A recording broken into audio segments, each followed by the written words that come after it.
Paramashivoham Om Nithyananda Paramashivoham Om Nithyananda Paramashivoham Om Nithyananda Paramashivoham Om Nithyananda Paramashivoham Om Nithyananda Paramashivoham Om Nithyananda. Yes. So now we'll be entering into the next step of the process.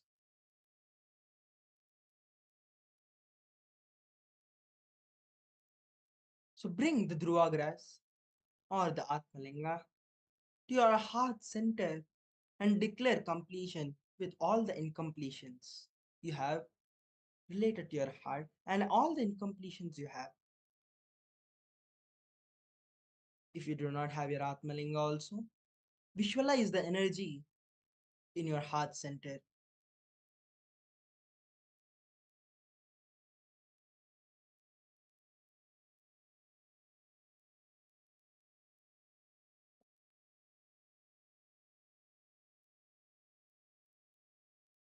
Paramashivoham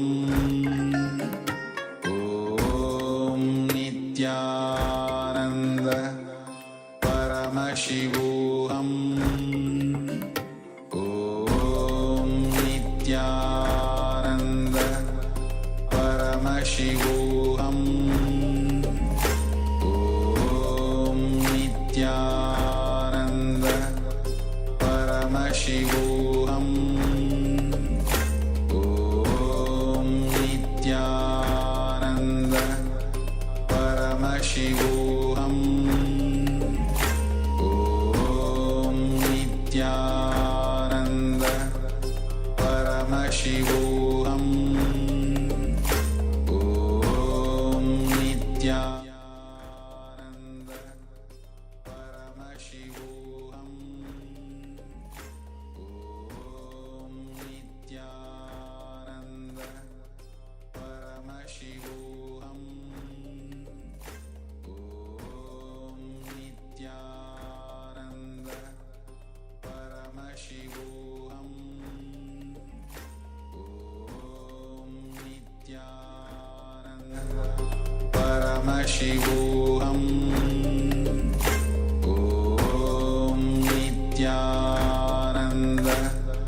Paramashivoham Om Nithyananda Paramashivoham Om Nithyananda Paramashivoham Om Nithyananda Paramashivoham Om Nithyananda Paramashivoham Om Nithyananda Paramashivoham Om Nithyananda Paramashivoham.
Yes.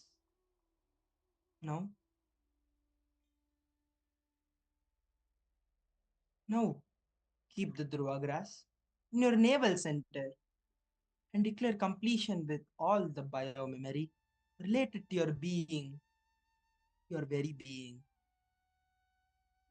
You can keep the Dhruva grass, or you can keep the Atmalinga, or just visualize the energy in your navel center.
Der Regenwald, grüne Lunge der Welt, voller atemberaubender Schönheit und Heimat unzähliger Tier- und Pflanzenarten. Hier stellen wir, von Wissenschaftlern exakt berechnet, für jede Reise Regenwald unter Naturschutz. So haben wir schon viele Millionen Quadratmeter dieses Paradies.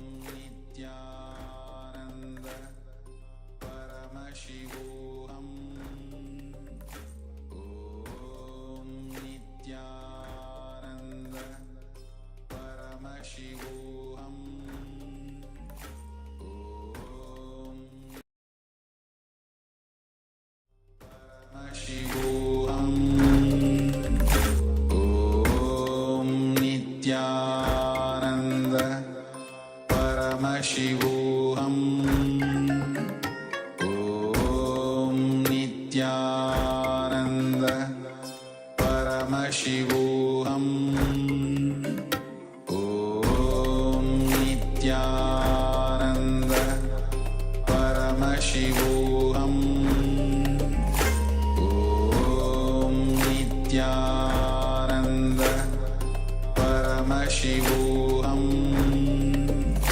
Om Nithyananda Paramashivoham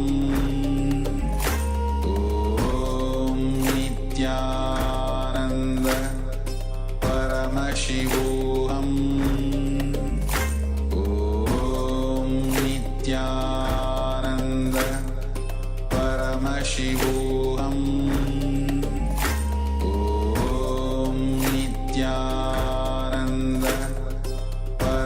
Paramashivoham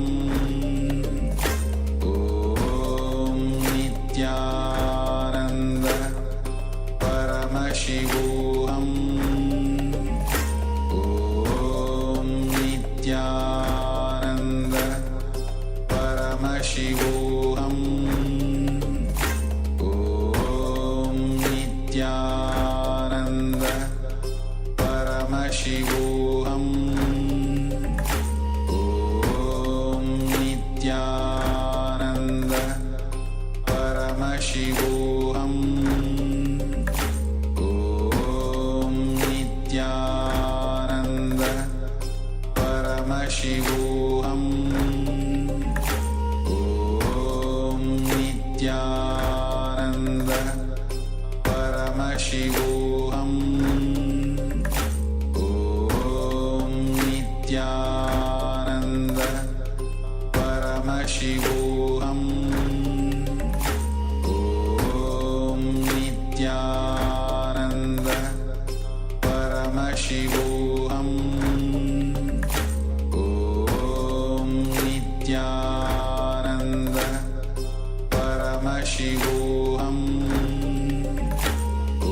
Om Nithyananda Paramashivoham Om Nithyananda Paramashivoham Om Nithyananda Paramashivoham Om Nithyananda Paramashivoham Om Nithyananda Paramashivoham Om Nithyananda Paramashivoham Om Nithyananda. Yes. So now we'll be entering into the next step of this process. Now please put the Dhruva grass on both your shoulders.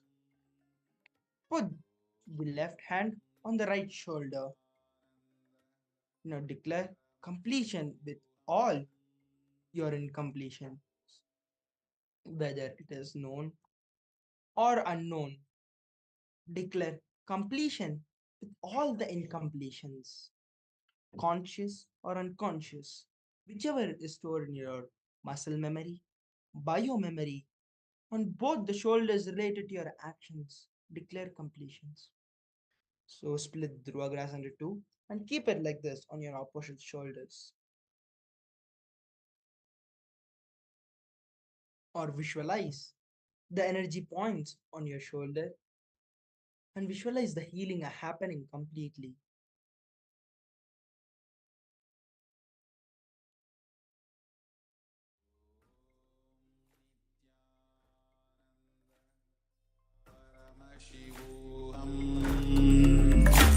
Om Nithyananda Paramashivoham Om Nithyananda Paramashivoham Om Nithyananda Paramashivoham Om Nithyananda Paramashivoham Om Nithyananda Paramashivoham Om Nithyananda Paramashivoham Om